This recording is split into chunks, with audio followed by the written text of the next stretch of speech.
రాజ్యసభ సభ్యులు ఒక్కొక్కరుగా అంబేద్కర్ అంటే మిగతా రాజకీయ కూడా ఉంటారని ప్రచారం ఆ విషయంలో బేసిక్లీ ఒకటి గుర్తుపెట్టుకోవాలి,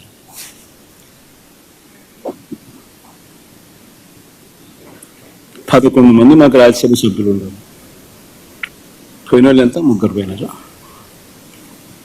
సాయిరెడ్డితో కలుపుకుంటూ 4 పోయినారు. బేసిక్లీ పోయే ప్రతి ఒక్కరికి కూడా నేను ఒకటే మాటే చెప్తా, రాజకీయాలలో ఉన్నప్పుడు క్యారెక్టర్, క్రెడిబిలిటీ అనే పదానికి అర్థం తీసుకున్నాను. రాజకీయాలలో ఉన్నప్పుడు కాలర్ ఎగరేసుకుని చెప్పాలి, పలానోడు మా నాయకుడు అని. అది ముఖ్యమంత్రి అయినా సరే, ఎమ్మెల్యే ఎంపీ అలాంటి ఆయనైనా సరే, ఎమ్మెల్యే అయినా ఇలాంటి అయినా సరే, ఎవరి గురించి అయినా కానీ ఇట్లా గొప్పగా చెప్తాం. కానీ మనమంతటి మనమే ప్రలోభాలకు లొంగో, భయపడో, ఏదో కారణం చేత మనమంతటి మనమే మన వ్యక్తిత్వాన్ని, మన క్యారెక్టర్ని, మన క్రెడిబిలిటీని మనం బలంగా పెట్టి మనం కాంప్రమైజ్ అయ్యి అటువైపు మనం పోతే మన గౌరవం ఏంది,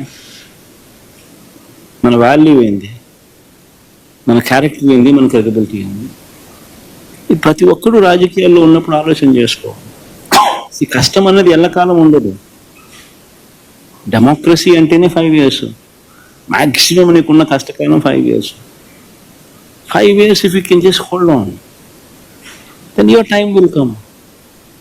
One should always have the patience, always have the character and credibility within ourselves to stand up. అది సాయిరెడ్డికైనా అంతే, పోయిన 3 ఎంపీలకైనా అంతే. ఒకవేళ నువ్వు చెప్తా అన్నట్టు ఇంకా ఒకడో అరో ఇంకా పోయే కార్యక్రమం జరిగితే వాళ్ళకైనా ఇంతే. ఒకటి చెప్తా ఉన్నా, వైఎస్ఆర్సీపీ ఈరోజు ఉంది అని అంటే అది వీళ్ళందరి వల్ల లేదు. వైఎస్ఆర్సీపీ ఈరోజు ఉంది అని అంటే దేవుడి దయ, ప్రజల ఆశీస్సుల వల్ల వైఎస్ఆర్సీపీ ఈరోజు ఉంది. ఒక లీడర్గా మనం ప్రవర్తించే తీరు తలెత్తుకునే విధంగా ఉండేట్టుగా ఎప్పటికీ ఉంటే ప్రజలు ఎప్పుడూ ఆశీర్వదిస్తారు. You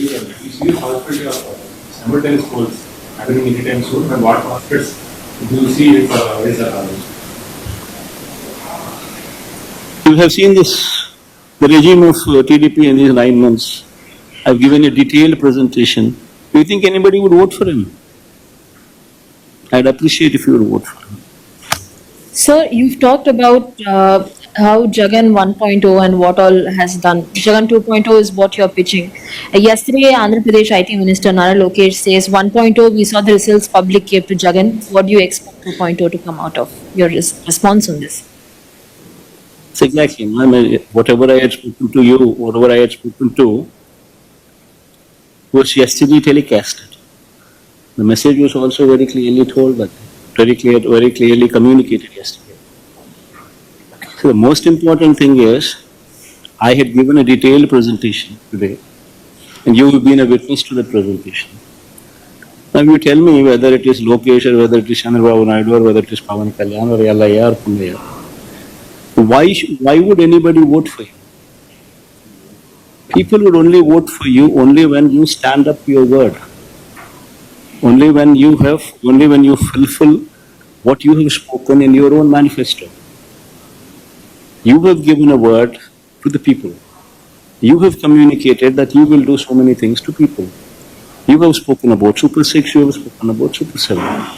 Now if you were to not deliver whatever you had spoken, would it not be treated as betrayal by the people?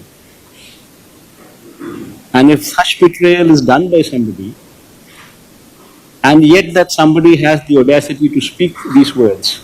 ఈ కోటరీ వల్లనే నేను ఆయనకి దూరం అయ్యా. నేను ఇంకోటి, ఆయన జగన్మోహన్ రెడ్డి గారితో నేను మాట్లాడినప్పుడు నేను చాలా స్పష్టంగా చెప్పా, సార్ మీ మనసులో నాకు స్థానం లేదు, నా మనసు విరిగిపోయింది. మీ మనసులో స్థానం లేనప్పుడు ఈ పార్టీలో కొనసాగాల్సినటువంటి అవసరం నాకు లేదు, కాబట్టే నేను ఈ పార్టీ వదిలి వెళ్ళిపోతున్నాను. మీ చుట్టూ ఉండే వాళ్ళ చెప్పుడు మాటలు విని మీరు తప్పుదోవ పట్టొద్దు. మీకు ఎవరు నిజాలు చెప్తున్నారు, ఎవరు అబద్ధాలు చెప్తున్నారు అన్నటువంటిది మీరు పూర్తిగా అర్థం చేసుకోండి. అర్థం చేసుకొని మీరు నిర్ణయాలు తీసుకోండి. అప్పుడు మీరు ప్రజలకు ఉపయోగపడతారు. మీరు నాయకులు, అధినాయకులు, ముఖ్యమంత్రిగా 5 సంవత్సరాలు పనిచేసినటువంటి అనుభవం ఉంది. భవిష్యత్తులో కూడా మీరు ఇంకా ప్రజలకు సేవ చేయాలి. కాబట్టి ఈ చుట్టూ ఉండేటటువంటి వాళ్ళ మాటలు వినవద్దు అని నేను ఫోన్లో మాట్లాడినప్పుడు లండన్కి నేను చాలా స్పష్టంగా చెప్పాను. నా మనసు విరిగిపోయింది కాబట్టే నేను పార్టీ నుంచి బయట వచ్చాను. రాజకీయాలను చేశారు. జగన్ గారే ఉండమని చెప్పారు. కానీ విరిగిన మనసు అతకదు కాబట్టి నేను పార్టీ నుంచి వెళ్ళిపోయాను. తిరిగి ఆ పార్టీలో, వైఎస్ఆర్ కాంగ్రెస్ పార్టీలో చేరేటటువంటి ఉద్దేశం నాకు లేదు. గర్వాపసి అన్నటువంటిది అప్లై కాదు, నా మనసులో లేదు. మీరేమన్నా రికమెండ్ చేస్తున్నారా? మీరు బీజేపీలో చేరుతున్న ప్రచారం ఉంది సార్. మీకు గవర్నర్ ఇస్తున్న బ్రాకెట్ కూడా మీకు బీజేపీ ప్రచారం మీరు భవిష్యత్తులో రాజకీయాల్లోకి వస్తారా? నేనేం చెప్పాను? నేను వ్యవసాయం చేసుకుంటానని చెప్పాను. వ్యవసాయం చేసుకుంటున్నాను. దాని మీద కూడా మీరు పత్రికల వాళ్ళు చాలా కామెంట్స్ చేసినారు. ఈ వ్యవసాయదారుడు ఏందయ్యా ప్యాంట్ వేసుకొని ఇన్షర్ట్ చేసుకొని ఏం వ్యవసాయం చేస్తాడని అని అన్నారు. అంటే వ్యవసాయదారులు మంచి చొక్కా, మంచి ప్యాంట్ వేసుకోకూడదా మీ దృష్టిలో? అలాంటప్పుడు వ్యవసాయదారుని మీరు కించపరిచినట్టు కాదా? గోచిపెట్టుకొని చేస్తేనే వ్యవసాయమా? అర్థం చేసుకోవాలి. మనోభావాలను దెబ్బతీయకూడదు. వ్యవసాయం అని అంటే వ్యవసాయమే. నేను నిజంగా కూడా అదే చేసుకుంటున్నాను. ఇప్పటి వరకు, ఈరోజు వరకు నేను వేరే రాజకీయ పార్టీలో చేరేటటువంటి ఉద్దేశం లేదు. ఇటువంటి వాళ్ళు ఏదైతే నా మీద నిందలు మోపుతున్నారో, ఎవరైతే నిందలు మోపుతున్నారో వాళ్ళందరినీ కూడా నేను భవిష్యత్తులో, ఇప్పుడు నేను సిఐడికి యథార్థాలు చెప్పాను, వాస్తవాలు చెప్పాను, ఎవరు దీనిలో ఇన్వాల్వ్ అయ్యారన్నటువంటి విషయం చెప్పాను. నేను అదే చెప్పాను, కర్త కర్మ క్రియ 3 కూడా విక్రాంత్ రెడ్డి అనే విషయం చెప్పాను. నాకు తెలిసి జగన్మోహన్ రెడ్డి గారి ప్రమేయం లేదని చెప్పాను. నేను వాస్తవాలు చెప్పాను. అదేవిధంగా భవిష్యత్తులో నా మీద ఎటువంటి ఆరోపణలు చేసినా నేను దేవుడు సాక్షిగా వాస్తవాలే చెప్తానని మీ అందరి ముందు తెలియజేసుకుంటా ఉన్నా. ఏది మళ్ళీ కొంచెం పెద్దగా చెప్పండి మీరు. లిక్కర్ స్కామ్ మీద సిట్ వేశారు. లిక్కర్ స్కామ్ మీద నేను గతంలో కూడా చెప్పాను. లిక్కర్ స్కామ్లో పాత్రధారి, సూత్రధారి, కర్త కర్మ క్రియ అన్నీ కూడా కసిరెడ్డి రాజశేఖర్ రెడ్డేను అన్నటువంటి విషయాన్ని చాలా స్పష్టంగా చెప్పాను. మరిన్ని వివరాలు భవిష్యత్తులో నేను చెప్పాల్సి వస్తే చెప్తా.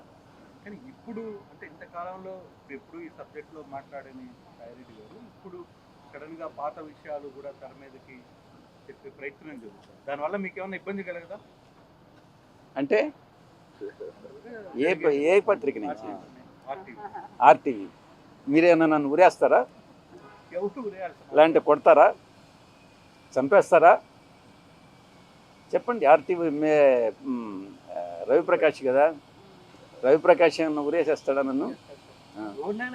అయితే భయం ఎందుకు? భయము అనేటటువంటిది ఈ బ్లడ్లోనే లేదు. భక్తి అనేదే ఉండింది, ఇప్పుడు కూడా ఉంది. భక్తి ఇంతకుముందు నాయకుడి మీద ఉండింది, ప్రేమ ఉండింది. కానీ ఇప్పుడు ఓన్లీ దేవుడి మీదనే ఉంది, వెంకటేశ్వర స్వామి మీద. ఎందుకనంటే మనసు విరిగిపోయింది. అన్ని కష్టాలకి ఓర్చుకొని నాకు ఇన్ని పదవులు ఇచ్చాడు, నేను కాదనలా. కానీ అవమానాలు, నేను పడ్డ కష్టాలు అన్నీ కూడా ఒక్కసారి తలుచుకుంటే మనసు విరిగిపోయే బయట వెళ్ళిపోయారు. వ్యవసాయం చాలా కష్టాల్లో ఉన్నప్పుడు మీరు దగ్గరుండి చాలా అన్ని చూసినాను, అంటే తెలుసు. కానీ ఇప్పుడు ఏదో చిన్న ఇష్యూలతో మనసు విరిగిపోయిందని. జీవిత భాగస్వాములే విడాకులు తీసుకొని వెళ్ళిపోతున్నారు. మీ సంగతి ఏదో నాకు తెలీదు. ఇంకా నేను ఇన్ని తరాలుగా ఉండింది, కాస్త 3 తరాలుగా ఉండా. నేను కాదనలా. కానీ ఆత్మ గౌరవం, ఆత్మవిశ్వాసం రెండు ముఖ్యం. నేను ప్రలోభాలకు లొంగల. మా నాయకుడు నన్ను ప్రలోభాలకు లొంగావన్నాడు. నేను భయపడ్డానన్నాడు. నేను భయపడలా. ఇంకోటేది ప్రలోభం, భయం, విశ్వసనీయత కోల్పోయానన్నాడు. విశ్వసనీయత కోల్పోలే. ఆ మూడు యథాతిథిగా అప్పుడెట్టున్నాయో ఇప్పుడు అలాగే ఉన్నాయి. మా నాయకుల్లోనే మార్పు ఉంది. Thank you. ధన్యవాదాలు.